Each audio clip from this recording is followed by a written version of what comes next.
Alhamdulillah. Alhamdulillah nahmaduhu wa nasta'inuhu wa nastaghfiruh. Wa na'udzu billahi min syururi anfusina wa min sayyiati a'malina. Man yahdihillahu fala mudhillalah wa man yudlil fala hadiyalah. Asyhadu an la ilaha illallah wahdahu la syarikalah wa asyhadu anna Muhammadan abduhu wa rasuluh. Allahumma salli ala sayyidina Muhammad wa ala ali sayyidina Muhammad. Faya ibadallah, usikum wa nafsi wa iyyakum bitaqwallahu ta'ala azza wa jal. Faqad fazal muttaqun. Faqala Allah ta'ala fi kitabihil karim, a'udzu billahi minasyaitonir rajim. Bismillahirrahmanirrahim. Ya ayyuhalladzina amanu taqullaha haqqa tuqatih wala tamutunna illa wa antum muslimun. Faqala Allah ta'ala, innallaha wa malaikatahu yusholluna 'alan nabi ya ayyuhallazina amanu shallu 'alaihi wa sallimu taslima. Amma ba'd. Jemaah salat Jumat yang dirahmati oleh Allah Subhanahu wa taala. Pada kesempatan kali hari ini, khatib mengajak kepada kita semua untuk sama-sama meningkatkan iman dan ketakwaan kita kepada Allah Subhanahu wa taala. Karena hanya iman dan takwalah sungguh bekal kita untuk menghadapi dunia yang fana yang akan kita tinggalkan ini, dan untuk bekal kita menuju alam akhirat kelak. Sesuai dalam firman Allah Subhanahu wa taala di dalam Al-Qur'an, di dalam suratul Baqarah ayat 197. A'udzubillahi minasyaitonir rajim. Bismillahirrahmanirrahim. Tazawwadu fa inna khairuz zadi at-taqwa. Berbekallah kalian, maka sebaik-baik bekal itu adalah takwa. Sidang salat Jumat yang dirahmati oleh Allah Subhanahu wa taala. Dikisahkan dulu ada seorang ulama sufi memberikan suatu ujian kepada beberapa santrinya. Ulama ini memerintahkan kepada santrinya untuk menyembelih seekor ayam masing-masing untuk dibawa kembali.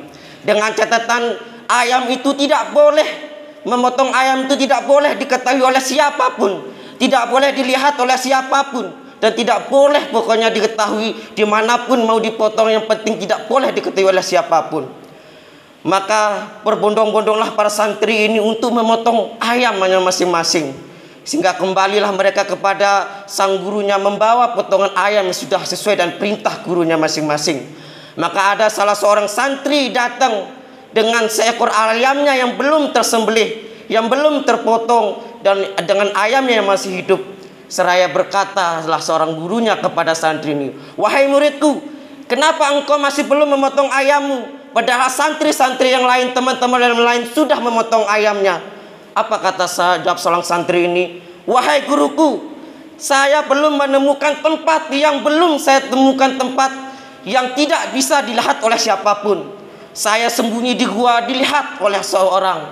Saya sembunyi di kamar dilihat. Dimanapun tempat saya sembelih, wahai guru, saya dilihat. Lantas siapa yang melihatmu, wahai murid?" Maka pertanyaan itu dijawab kembali oleh sang murid, "Yang melihat saya ialah Allah Subhanahu wa ta'ala." Dengan nada tersenyum, sang guru pun bahagia, karena itu adalah yang diharapkan oleh sang guru.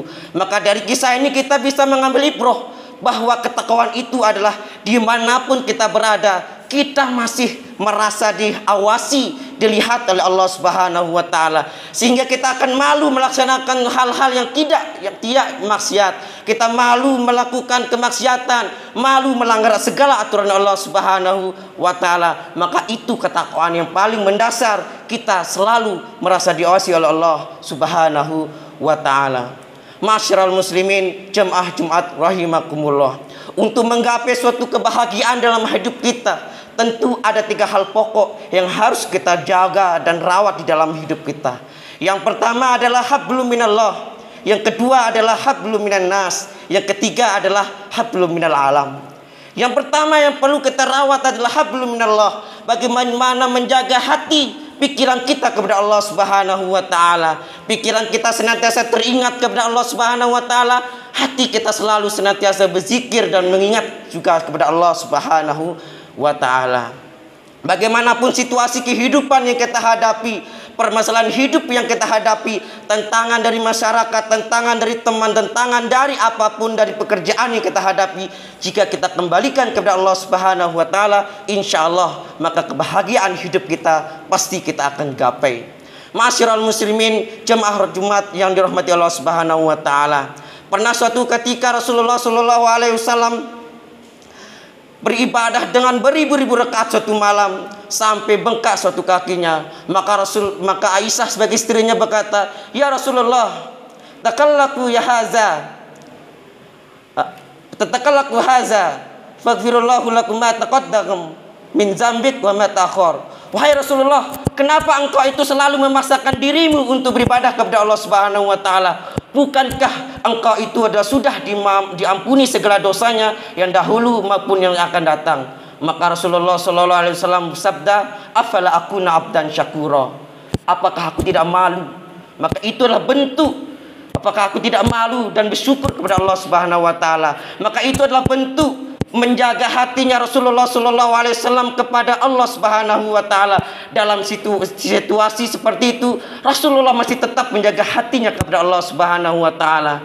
Lantas kita yang masih ibadahnya hanya begitu-begitu saja, hanya melaksanakan sholat 5 kali sehari dan Jumat 1 kali seminggu, masih kita lupa dan enggan mengingat kepada Allah Subhanahu wa taala. Seyogyanya apapun yang kita hadapi dalam hidup ini, kita akan kembalikan kepada Allah Subhanahu wa taala. Kemudian yang kedua yang perlu kita rawat untuk menggapai suatu kebahagiaan ini adalah itu yang disebutkan hablum minan nas. Bagaimana jaga kita menjaga satu rahim kita, hubungan kita sesama manusia supaya tetap erat satu sama lain, bahwa sugayanya kita semua adalah bersaudara. Seperti yang dicontohkan oleh baginda Rasulullah sallallahu alaihi wasallam ketika beliau hendak melakukan sholat di masjid, beliau selalu dilempari oleh tai onta, oleh batu, sampai pernah berdarah Rasulullah sallallahu alaihi wasallam.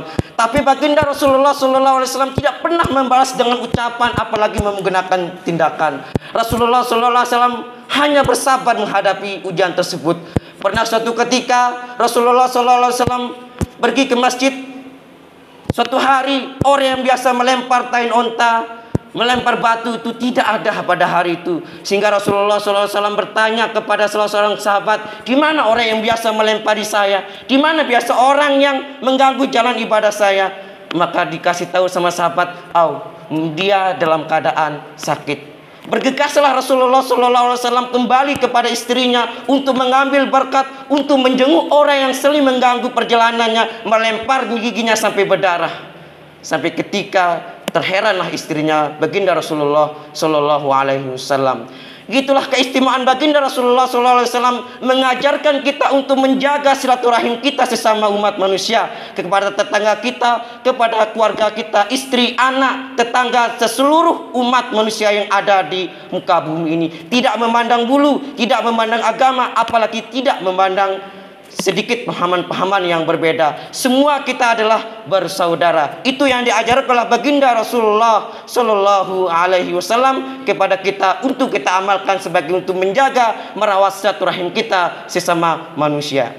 Kemudian yang terakhir yang perlu kita jaga dan rawat adalah hablum minal alam. Bagaimana hubungan kita sesama lingkungan kita, bagaimana hubungan kita dengan lingkungan yang ada di sekitar kita. Maka perlu kita sebagai manusia untuk merawat seluruh alam lingkungan tempat kita hidup.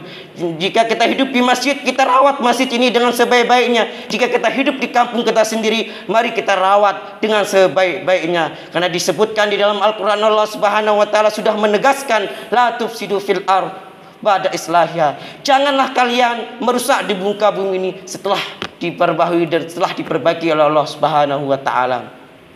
Ini adalah penekanan bagi kita semua, mau dari remaja, mau dari pemuda ataupun orang tua, wajib mari kita bersama untuk menjaga lingkungan kita sebagai bentuk menjaga hablum minal alam kita sesama lingkungan. Tidak hanya sesama Allah, manusia di lingkungan kita, bahkan sampai di makhluk-makhluk hewan-hewan peliharaan bahkan tumbuhan, mari kita rawat dengan sebaik-baiknya untuk menciptakan lingkungan yang bersih sesuai dengan sabda Rasulullah SAW, an-nazafatu minal iman, kebersihan adalah sebagian daripada iman. Itulah sedikit yang dapat kami sampaikan, khutbah singkat kami sampaikan.